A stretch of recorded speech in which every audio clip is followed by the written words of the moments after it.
గురుభ్యో నమ శ్రీ మహాగణాధిపతయే నమ శ్రీ సరస్వతి నమ. భక్తులారా, వాల్మీకి మహర్షి రచించిన శ్రీమద్ రామాయణం యథాతథంగా చెప్పుకున్నాం. ప్రతి శ్లోకం దాని అర్థం. ఇందులో భాగంగా నిన్నటి వరకు బాల అయోధ్యారణ్య కిష్కింద సుందరకాండలో పూర్తి చేసాం. యుద్ధకాండలోని 40 సర్గలు పూర్తి చేసి 41వ సర్గలోని 30వ శ్లోకం వరకు చెప్పుకున్నాం. ఈ రోజున 31వ శ్లోకం నుండి కొనసాగించే ముందు వాల్మీకి మహర్షిని ప్రార్థన చేసుకుందాం. పూజంతన్ రామ రామేతి మధురం మధురాక్షరం ఆరోగ్య కవితా శాఖం వందే వాల్మీకి కోకిలం. సమర్థద్గురు సాయినాథ్ మహారాజ్కి జై. రాముడు బయలుదేరాడు. ఆయన వెనకనే మరి శత్రు సంహారకులైన రామలక్ష్మణులు, తర్వాత శత్రు సంహారకులైన లక్ష్మణుడు, సుగ్రీవుడు, విభీషణుడు వీళ్ళందరూ కూడా ఆయన వెనక బయలుదేరారు. అంటే యుద్ధం ప్రారంభం అవుతుందన్నమాట. పతాకామాలినీం రమ్యాం ఉద్యానవన శోభితాం చిత్రవప్రాం సుదుష్ప్రాపాం ఉచ్చై ప్రాకార తోరణం తాం సురైరపి దుర్దర్శాం రామవాక్య ప్రచోదిత యథా నిదేశం సంపీడ్యాన్య విశనంత వనౌకసహ. ఆ లంకానగరం చాలా పతాకాలతో అలంకరింపబడింది, ప్రకాశిస్తూ ఉంది. ప్రాకారం చాలా చిత్రంగాను చాలా ఎత్తుగాను ఉన్నది. ముఖద్వారాలు కూడా చాలా ఎత్తుగా ఉన్నాయి. రాముడి చేత ప్రేరేపింపబడిన ఆ వానరులు దేవతల చేత ఎదిరెబ్బ సఖ్యంగాని సుందరమైన లంకను ఆయన ఆజ్ఞ ప్రకారం పీడిస్తూ దాని చుట్టూ ముట్టడించడానికి సిద్ధంగా నిలబడ్డారు.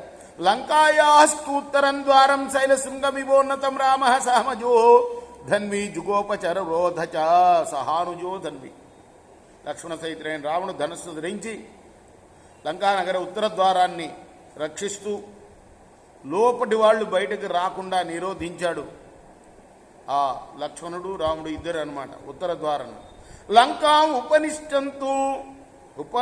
ఉపనివిష్టంతు రామో దశరథాత్మజ లక్ష్మణానుచరో విరహ పురీం రావణ పాలితాం ఉత్తరద్వారమాసాధ్య యత్ర తిష్టతి రావణ నాణ్యో రామాధి తద్వారం సమర్థ పరిరక్షతుం రావణాధిష్ఠితం భీమం వరుణేనేవ సాగరం సాయుధైరాక్షసైర్భీమైర్ అభికృతం సమంతతః లఘూనాంత్రాస జననం పాతాళమివ దానవై.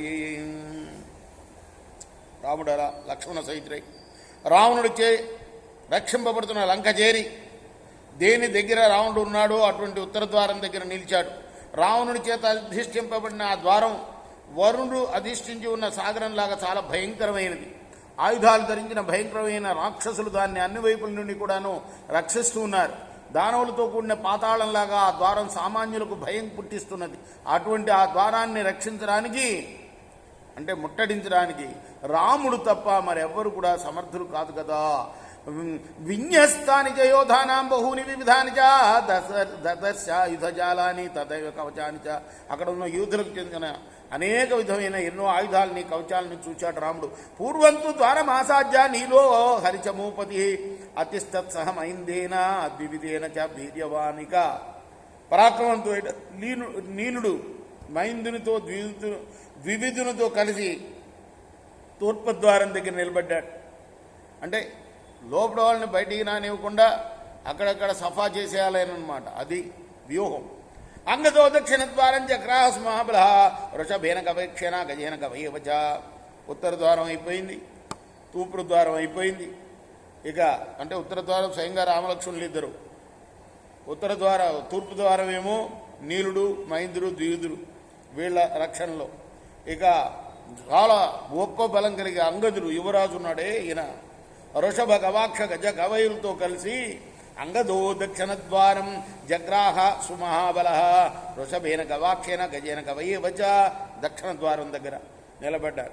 హనుమాన్ పశ్చిమ ద్వారం రక్ష బలవాన్ కవి ప్రజర సాభ్యాంచ వీరైరణ్యైశ్చదనద. ఇంకా మహాబలశాలి అయిన హనుమంతుడు మరి ప్రజంగుడు తరసు ఈ వీరులతో కలిసి పశ్చిమ ద్వారాన్ని రక్షిస్తూ ఉన్నాడు.